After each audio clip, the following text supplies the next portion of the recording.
Amados, vamos abrir a Bíblia em 1 aos Coríntios, capítulo 10.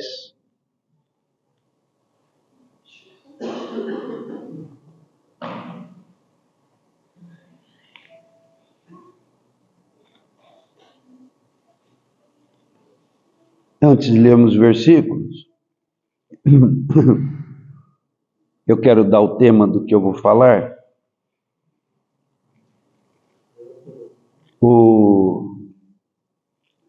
Infelizmente eu não consegui preparar os slides, eu comecei, aí no fim o assunto foi se desenvolvendo e ficou tarde e não consegui preparar os slides, né? Mas vamos sem slides hoje. O tema é atentando nas coisas que não se veem. Atentando nas coisas que não se veem. E para tratarmos desse assunto, que é uma afirmativa de Paulo em 2 aos Coríntios, capítulo 5, nós estamos vendo 1 aos Coríntios, capítulo 11. Em 1 aos Coríntios, capítulo 11, Paulo trata de dois assuntos que têm a ver com coisas... Está me fugindo o nome mais exato disso, mas nós estamos tratando... Ali Paulo trata com coisas simbólicas. 1 aos Coríntios, capítulo 11. A primeira é a questão do cobrir e não cobrir a cabeça. E a segunda questão é a mesa do Senhor. Então, o fato dos irmãos usarem véu, das irmãs usarem véu, e de os irmãos não cobrirem a cabeça, isso tem um significado. As irmãs, então, cobrem a cabeça por causa do quê? Dos anjos. Então, nós não vemos os anjos. Mas os anjos, tanto os anjos do Senhor, quanto os anjos malignos, eles estão muito atentos ao que estamos fazendo aqui e, na verdade, estão igualmente tão atentos ao que fazemos na nossa vida pessoal. Sabe aquela coisa? Sorria, você está sendo filmado. Nós ainda estamos nesse mundo com relação às câmeras, né? São milhões de câmeras para todo lado, tudo se grava. E isso é um tanto quanto sinistro, né? Muito sinistro.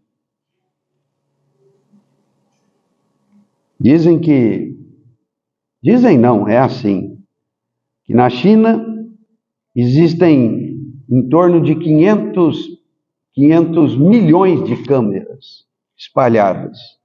Um país de 1,5 bilhão de habitantes, existe 500 milhões de câmeras espalhadas. E são câmeras que fazem identificação facial. Então, alguém, para fugir da polícia, tem que mudar muito a cara. Porque se andar de cara aberta, ele vai ser identificado e o alarme vai ser dado. É sinistro isso, muito sinistro isso. E no Brasil as coisas estão ficando assim também. Mas eu estou falando de uma outra observação. Nós vivemos mergulhados no mundo espiritual. Nós, seres humanos, vivemos mergulhados em um mundo espiritual. Nós somos matéria, mas fomos feitos por Deus para não sermos só matéria. Deus nos fez com um corpo, que é matéria, e nos fez com alma, e nos fez com espírito, para que a gente viva não só a realidade do que vemos, mas para que a gente viva a realidade do que não vemos. Amados, o que nós não vemos hoje é o que veremos abundantemente assim que morrermos. Não é isso? Então, se nós escaparmos dos laços do pecado e desenvolvermos a nossa consciência para com Deus, e com isso a nossa fé, ainda que não vejamos as coisas invisíveis, pela palavra e pela sensibilidade que o Espírito do Senhor nos dá, nós vamos percebendo coisas que não vemos. E isso, irmãos, é extremamente importante para o nosso viver. Primeiramente, é extremamente importante para a nossa sobrevivência espiritual. Quem não vive atento às coisas que não se veem, não sobrevive espiritualmente. Continua ainda preso pelos laços do pecado. Porque só vence o diabo quem está atento ao que não se vê. E com respeito ao que não se vê, nós temos as coisas relacionadas a Deus, o seu, em especial a presença do Espírito Santo e os seus anjos. E do lado do que não vemos, ainda temos as coisas relacionadas ao maligno.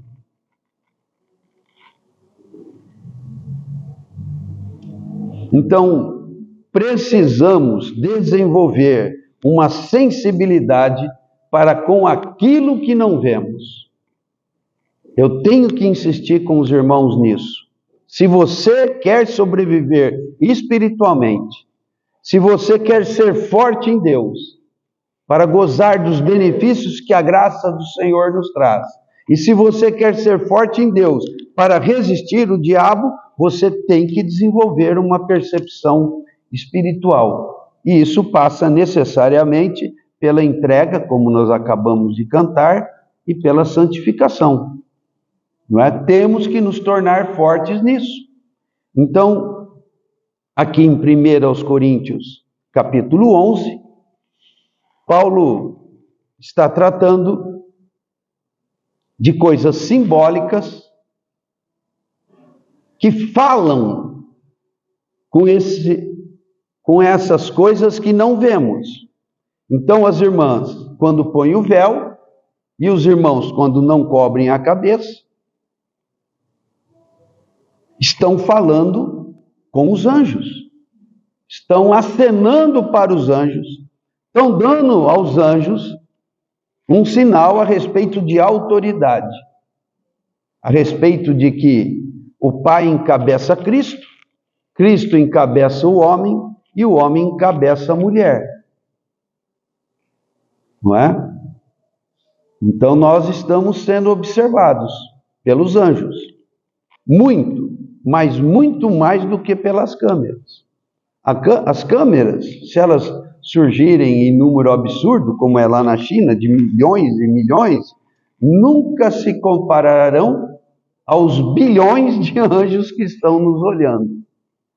E nós temos que entrar nessa percepção das coisas, para vivermos plenamente a realidade espiritual. Bom,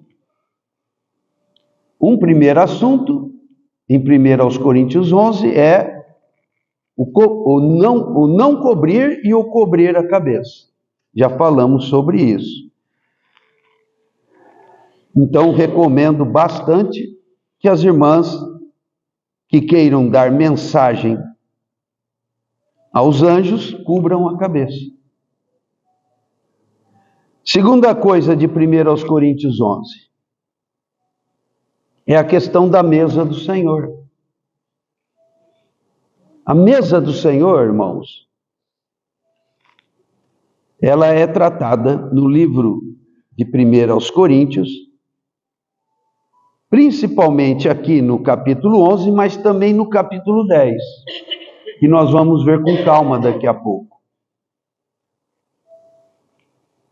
Normalmente nós utilizamos mais a passagem de Paulo falando sobre que ele recebeu do Senhor quanto à mesa do Senhor.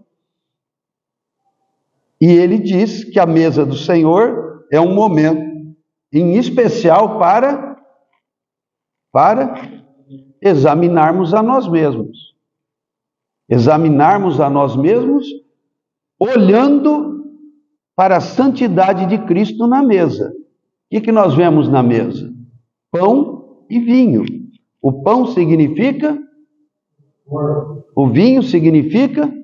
Então eu tenho que olhar para o corpo sem pecado de Jesus, porque se tivesse pecado, não seria oferta pelo pecado, não seria oferta aceita. Ele é o Cordeiro de Deus, sem defeito e sem mácula, por isso tira o pecado do mundo. Então eu tenho que olhar para o Cordeiro e olhar para o meu viver. Eu olho para o Cordeiro como sacrifício e como modelo a ser seguido.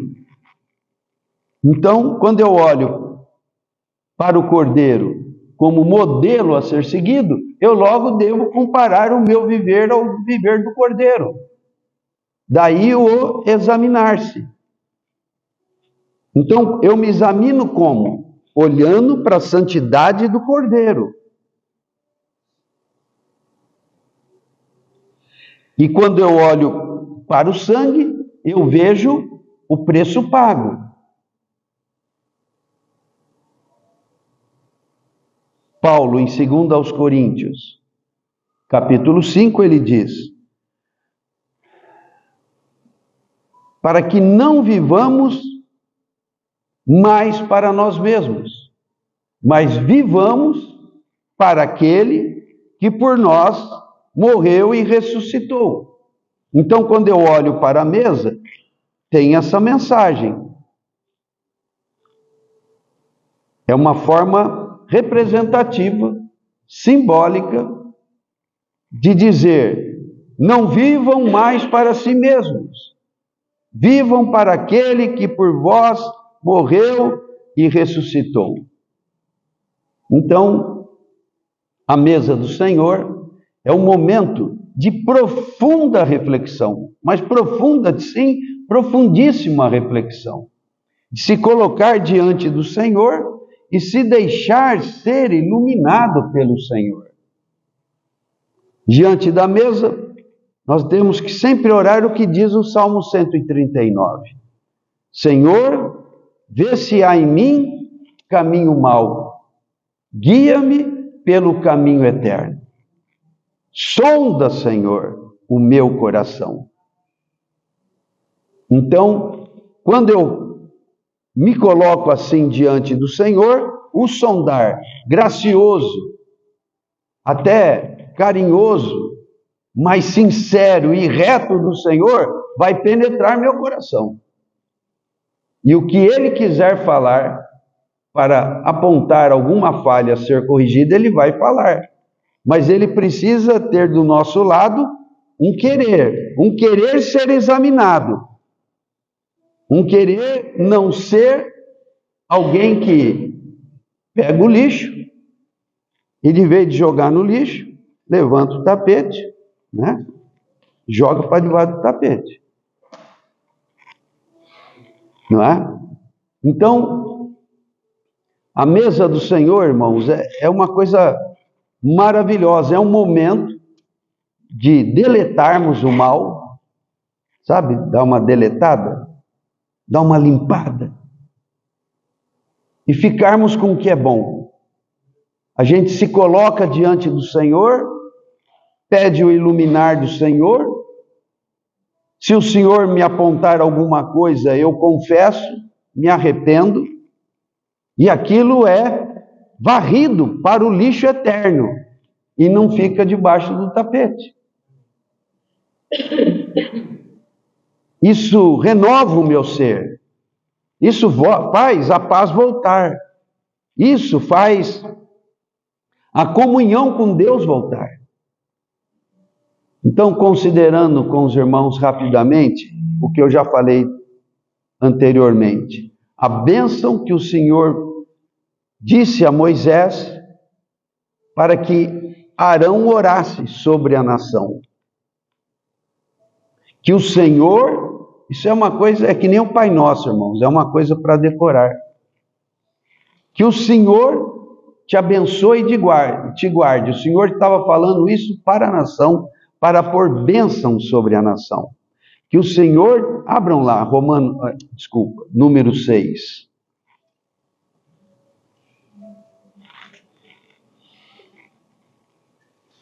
Há muitos anos atrás, a gente fez uns adesivos, uns negócios de colocar na geladeira, com essa frase. E talvez seja bom fazermos isso de novo.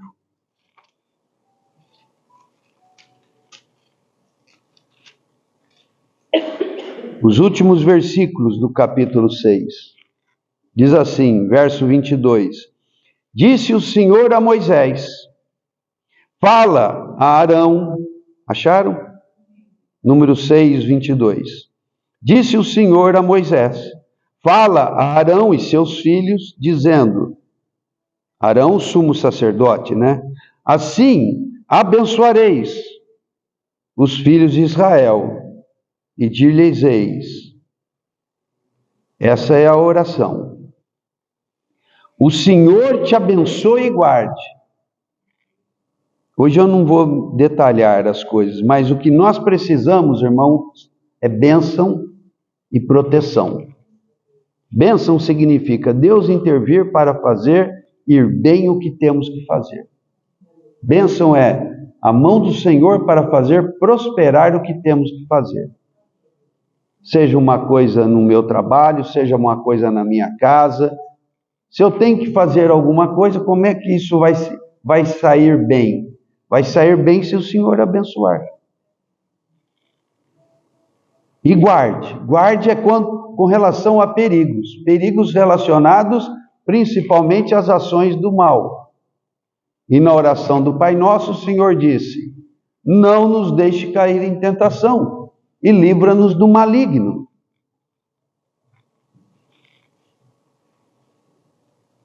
Nos livra de pecarmos e nos livre de todo o ardil do maligno. Eu tenho destacado para os irmãos 3 áreas de atuação do maligno que nós precisamos pedir que o Senhor nos guarde. Alguém lembra aí?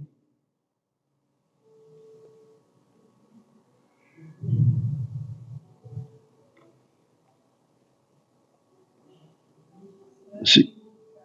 Hã? Não, não é esse.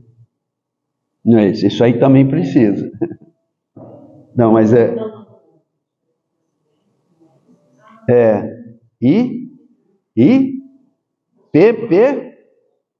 pessoas más.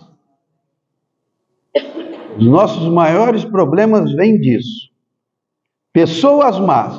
Desde um colega que quer puxar o seu tapete no trabalho, sempre tem, né? Alguém querendo fofocar, fazer algum tipo de mal, trazer algum tipo de prejuízo. Pessoas, até o bandido que te bota um revólver na cabeça. Seja o que for. Pessoas más. A outra coisa é doenças.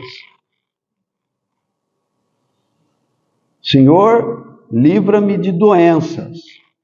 Sejam doenças contagiosas, sejam disfunções orgânicas de qualquer natureza. Senhor, livra-me de doenças. E a terceira coisa, acidentes. Ah, meu irmão, você pode escorregar, bater a cabeça naquilo e morrer. O carro pode se arrebentar, alguém sai da outra pista e te pega. Você nem consegue imaginar de onde pode vir acidentes. Então peça para o Senhor te guardar de acidentes. Acidentes, doenças e pessoas más. Guardaram aí? É para o teu bem. Ora aí. Decora essas coisas. Que o Senhor te abençoe e guarde. E depois diz assim, que o Senhor faça resplandecer o rosto sobre ti e tenha misericórdia de ti. O Senhor sobre ti levante o rosto e te dê a paz. Então são 2 coisas. A primeira é, o Senhor faça resplandecer, que é o que nós vimos naquele salmo, sobre ti o rosto e te dê a graça. Não é exatamente misericórdia. Aqui é uma situação em que está tudo bem. Então está tudo bem, eu estou buscando o Senhor, meu coração não está endurecido, não estou em pecado, então o Senhor simplesmente faz o rosto resplandecer e me dá a sua graça, e me dá o seu favor. Está tudo bem. Não estou em rebeldia, não estou em pecado, não estou em nenhum mau caminho. É como devemos andar. Então, que simplesmente resplandeça, brilhe o rosto do Senhor e nos dê a sua graça, o seu favor. Agora, se pecarmos, o Senhor é cheio de misericórdia. Se pecarmos, o rosto do Senhor se abaixa e deixa de resplandecer. Sabe? O Senhor não está mais assim para você. O Senhor está assim. Assim, melhor dizendo. Aí você clama ao Senhor.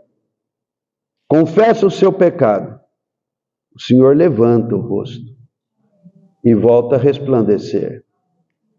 E te dá a paz.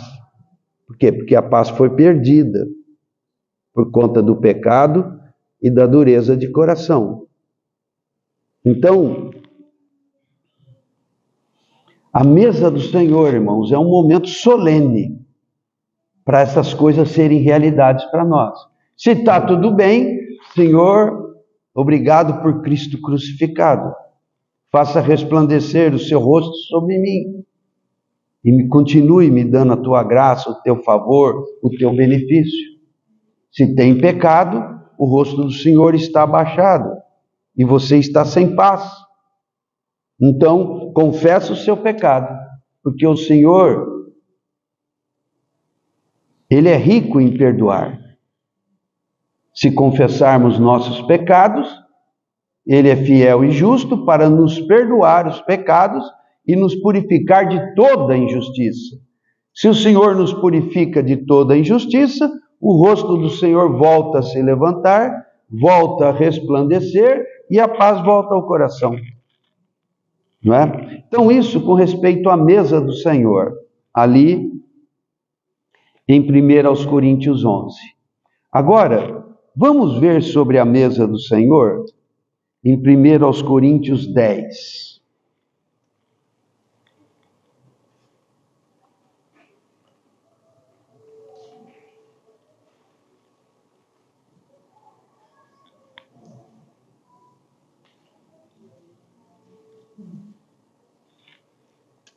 Então, eu quero ler com os irmãos, em especial, 2 versículos. O primeiro é o 14.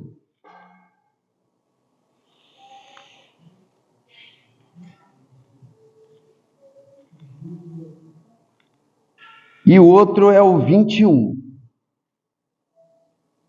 E depois nós vamos compartilhar em cima disso.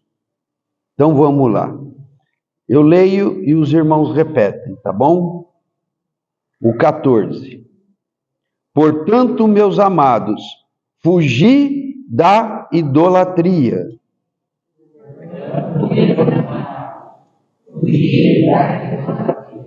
Repitam, por favor, irmãos.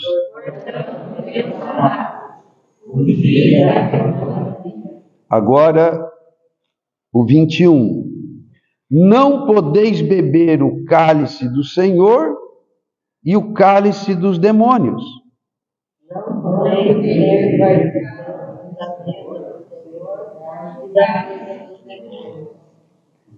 Vamos ler de novo juntos. Não podeis beber o cálice dos demônios. Não podeis ser participantes da mesa do Senhor e da mesa dos demônios. Aleluia. Querido Senhor, fala conosco. Dá-nos a direção nesse texto. Dá-nos a direção sobre esse importante conceito, Senhor. Ajuda-nos a compreendermos e sermos íntegros para Ti. Te pedimos, ó Pai, em nome de Jesus. Então, amados, aqui Paulo vai mostrar um outro aspecto com relação à mesa do Senhor. Quando a gente vem à mesa do Senhor, nós estamos vindo às coisas que o Senhor nos ofereceu, certo? O Senhor tem uma mesa posta, Hoje eu vou dar só uma abertura nesse assunto, e das outras vezes a gente vai caminhando com os exemplos bíblicos a esse respeito. O Senhor tem uma mesa posta. E essa mesa toda tem a ver principalmente com o seu Filho. O nosso Deus é único e trino. O propósito que Deus criou em seu coração para fazer todas as coisas virem à existência está centralizado em Cristo. Então, temos que colocar as metas do nosso viver, do nosso existir, em Cristo. Ele nos predestinou para sermos conformados à imagem do seu Filho, para que o Filho seja o primogênito entre muitos irmãos. Então, esse versículo de Romanos 8:29 coloca de maneira simples a razão de existirmos e de tudo existir. É porque o Pai quer muitos filhos ao modelo do seu Filho. E quando nós falamos nisso, nós estamos falando na centralidade de Cristo. Então o Pai se agradará de nós, tanto quanto quisermos andar nos caminhos de Cristo, tanto quanto quisermos seguir o modelo de Cristo.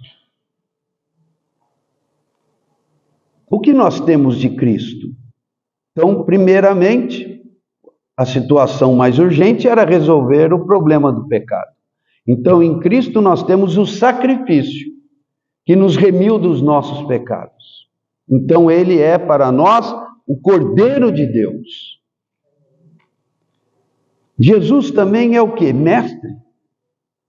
Ele ensinava o tempo todo.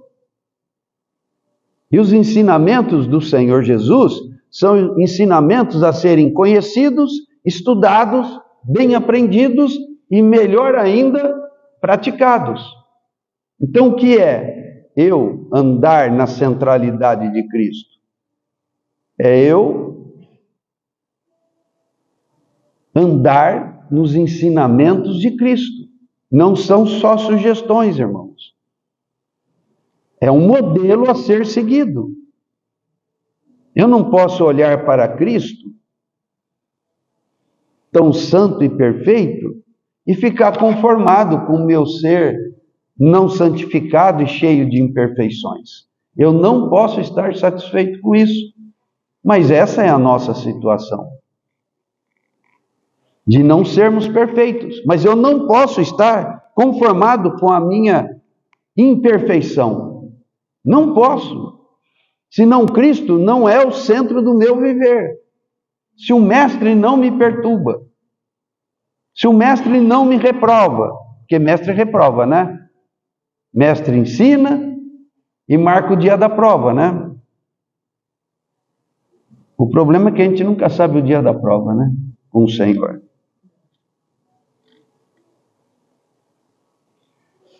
Então, um cristão que anda na centralidade de Cristo tem que levar um mestre muito a sério.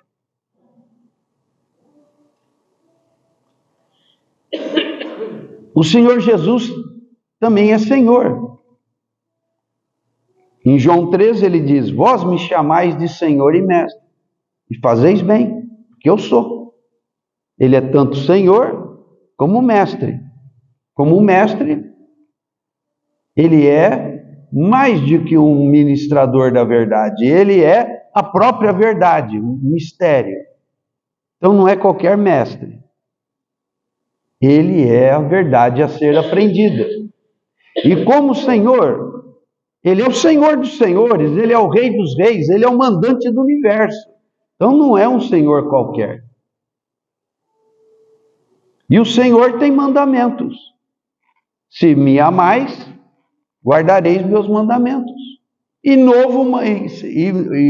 te prepara aí, vai vir mais mandamento. Novo mandamento vos dou, que vos ameis uns aos outros, assim como eu vos amei. Né? Aí João vai nos dizer lá na epístola dele: ora, os mandamentos do Senhor não são penosos, a não ser para quem não quer guardar. Mas para quem é do Senhor, os mandamentos do Senhor são metas a serem alcançadas.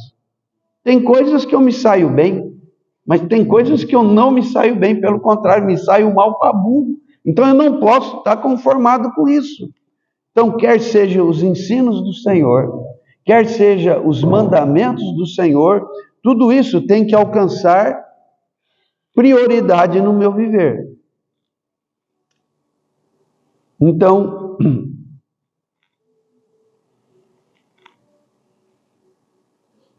se Cristo é o centro do nosso viver, essa é a mesa que o Pai nos preparou. Então nós temos aqui mesa de demônios e temos aqui a mesa do Senhor.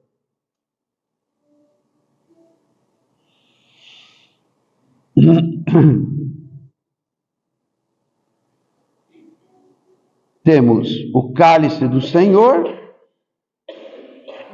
a porção do Senhor e temos a mesa do Senhor. A mesa do Senhor é aquilo que Deus, o Pai, nos preparou. Então, em um sentido espiritual, o que tem nessa mesa é, em especial, a Cristo. E com a graça do Senhor, vamos procurar depois compreender melhor isso. Agora, a mesa do Senhor, ainda que não seja o que mais nos interessa agora, a mesa do Senhor, num sentido terreno e material, é tudo que Ele tem te dado, Kelly. Tá bom? Tá bom? Não, eu estou falando das coisas materiais. Tá bom? Você está morando num lugar melhor? Você tem a sua casa? As coisas têm melhorado? Tem sobrado dinheiro? Tem podido ter mais coisas? A cama está macia e quentinha? Chuveiro também? Isso é a mesa do Senhor. Mas não é nisso que temos que pôr os olhos. Mas é a mesa do Senhor. Mas está longe de ser o principal da mesa do Senhor. Tudo que o Senhor tem nos dado são coisas que Ele tem nos ofertado. Não é? Então, tem coisas materiais, mas que é só para o tempo desse viver terreno. Mas tem uma mesa do Senhor, que é exemplo do que eu falei anteriormente sobre acumular tesouros nos céus. Tem uma mesa espiritual, em que Deus, o Pai, nos oferece Cristo e nos oferece também o Espírito Santo. E nos oferece ainda a ajuda dos seus anjos. Então, a mesa do Senhor é aquilo que Deus preparou para nós. Que o Senhor nos ajude a compreender isso. Mas em paralelo, irmãos, em concorrência a isso, Paulo está falando sobre cálice dos demônios e a mesa dos demônios. E está nos dizendo que nós não podemos ficar com um e com o outro. Olha o verso 20. Antes digo que as coisas que eles sacrificam, hoje nós vamos ver só alguns pontos, tá? Não vamos analisar o texto todo. Antes digo que as coisas que eles sacrificam, os idólatras. Paulo está dizendo, nós lemos para fugirmos da idolatria. As coisas que os idólatras sacrificam é a demônios que sacrificam e não a Deus. E eu não quero que vos torneis associados aos demônios. Então aqui, irmãos, está um importante tema entre os assuntos relacionados ao tema as coisas que não vemos, atentando nas coisas que não vemos. Nós não vemos os demônios, e graças a Deus. Se víssemos demônios, acho que nem sobreviveríamos. Eles são horríveis, ainda bem que não vemos. De vez em quando os percebemos, dá um calafrio, né, Sônia? Esses dias eu estava ouvindo um vídeo, eu lembrei de você comentando disso. Era uma conversa que a gente estava tendo aí pela manhã, e nós falamos do arrepio, e quando você sente a presença dos demônios, é um arrepio terrível, não é? Às vezes de madrugada você sente isso, às vezes durante o dia, você fala, não, tem demônio por perto, o Senhor amarra o maligno, né? E eu vi alguém falando disso, num vídeo, e ele dizia, aí você sente aquele arrepio demoníaco, né? Me fugiu a expressão. Você sente aquele arrepio demoníaco? Não foi bem essa palavra, mas algo nesse sentido. Aquela coisa terrível. Então, quem tem experiência sabe do que está falando. E é bom que sinta. É melhor do que ver. Não precisa ver, mas é bom sentir. Aí, uma vez, numa situação, eu estava orando para que Deus se revelasse a certa pessoa que estava com o coração muito endurecido. Falei, Senhor, ajude a perceber os demônios, senão me veio esse sentimento do Senhor. Para pedir ao Senhor, para que o Senhor permitisse a pessoa sentir a presença do demônio. A gente fala, não acredita, então, Senhor, tem misericórdia e revela o demônio para ela. Aí passou uns dias, essa pessoa me ligou. Ora comigo, que eu estou sentindo a presença dos demônios aqui em casa. Ai, que arrepio horrível. Ai, tá bom, então. Agora sentiu, agora percebeu, agora está com medo, né? Glória a Deus. E se não percebe, fica escravizado ao pecado e fazendo um joguinho enganador e destruidor dos demônios, sem reação nenhuma. Então não reclame quando você sentir um arrepio daqueles terríveis. Não, você só fala, opa, tem demônio por perto.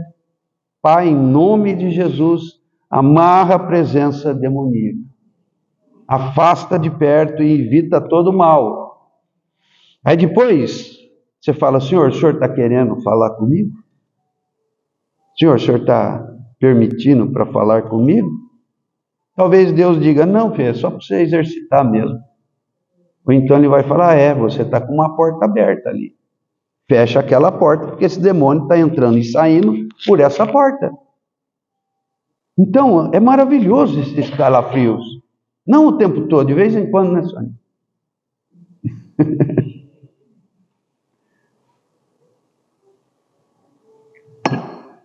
Então, existe uma mesa dos demônios que, sem percebermos, nós estamos sentados nela e nos alimentando dela, bebendo de um cálice de demônios. As Escrituras nos ajudam. Os mandamentos do Senhor, quando diz, não cobiçarás. Por quê? Porque o cobiçar é se alimentar de um sentimento demoníaco. Não é só uma questão de ser um defeito de caráter. Não é só questão de ser um comportamento ruim. É uma questão de estar comendo na mão do demônio, irmãos. Um espírito maligno está colocando a cobiça, o adultério, a mentira, o furto, o desonrar os pais. Então, os mandamentos são preciosos, porque cada proibição do Senhor é para que não comamos do que o diabo está nos dando com a mão dele. Não é? Tem mentirinha boa? Não tem. Tem adultério de amor romântico? Não tem, só tem pecado. Existe rebeldia boa? Não tem. Quem é o rebelde por excelência? O diabo. Então, a todo tempo ele está alimentando o nosso coração, ou querendo nos oferecer coisas, que nós chamamos também de tentação, mas que podem se tornar alimentos se nós ingerirmos essa sugestão maligna.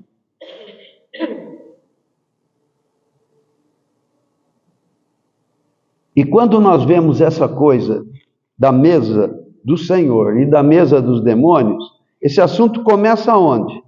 No Éden. Como é que chamava a mesa do Senhor no Éden? E como é que chamava a mesa dos demônios?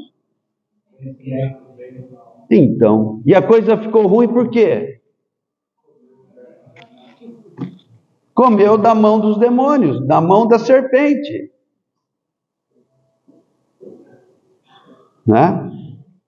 Depois nós vamos analisar a estratégia sedutora da serpente. É impressionante, começou assim e não mudou nada até hoje. Então nós temos que estar atentos. Senhor, não me deixe cair em tentação. O Senhor me ensinou a orar isso. E eu devo orar isso quando? Mas de preferência quando? De manhã. Começa o dia, já fala, Senhor, porque a serpente está lá na frente, ó. Vem para o seu dia. Você fala, Senhor, não me deixe cair em tentação e me livra dessa praga aí. Pronto. Mas entra esperto, não entra bobo, não. Porque o mestre falou, ora e pede. E se não orar e não pedir, vai pegar.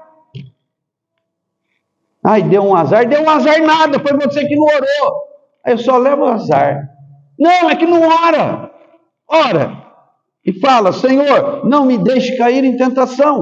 Senhor, livra-me da astúcia da serpente. O Espírito Santo está de coração aberto para dar ordem aos anjos a seu respeito, para que te guardem de tropeçar. Não é o que está escrito? Então, quando é que começou essa coisa de mesa? Lá no Éden. Então, nós vivemos, irmãos, esse viver terreno, exclusivamente. Eu estou falando esse momento da nossa existência. Deus nos criou para a eternidade, não é? Então, na eternidade, o ser humano ou estará na Nova Jerusalém, ou estará no Lago de Fogo. É simples assim. E essa coisa, desse momento terreno, para que é?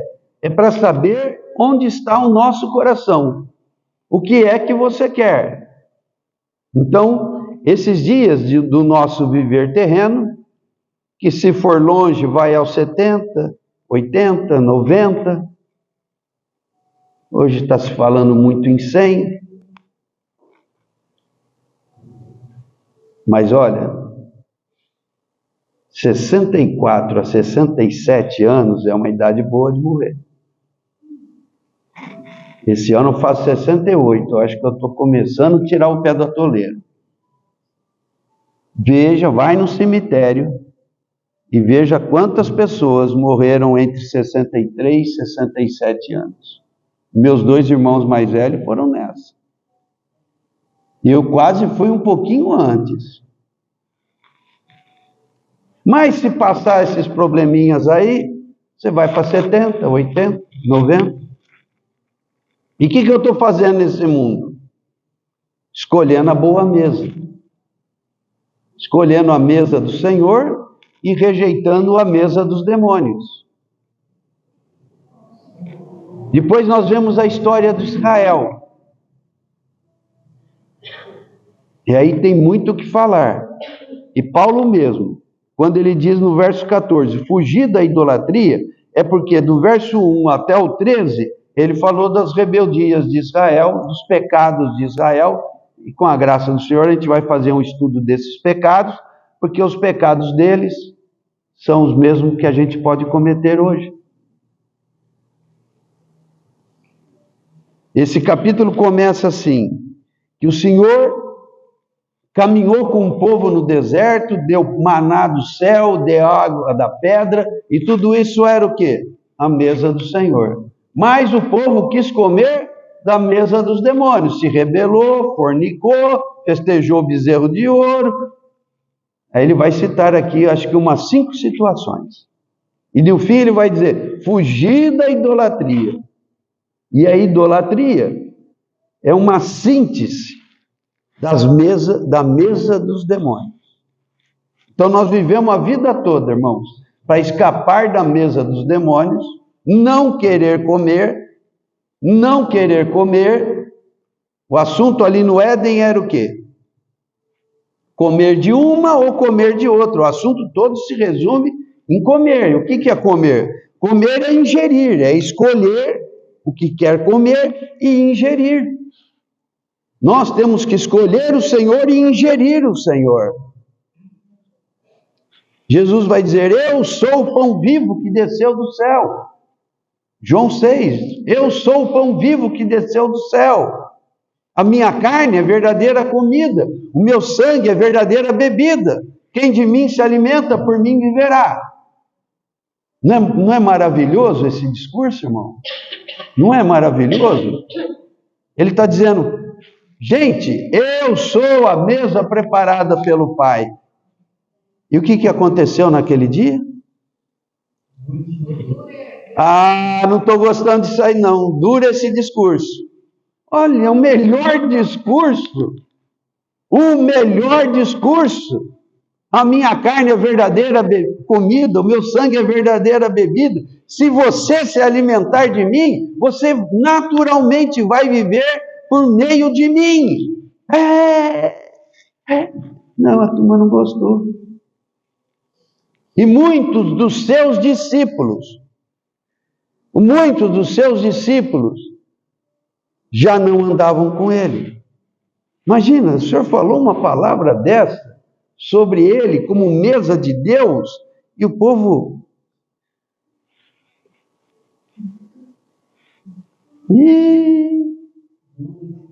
Deu esse discurso. O que aconteceu ali?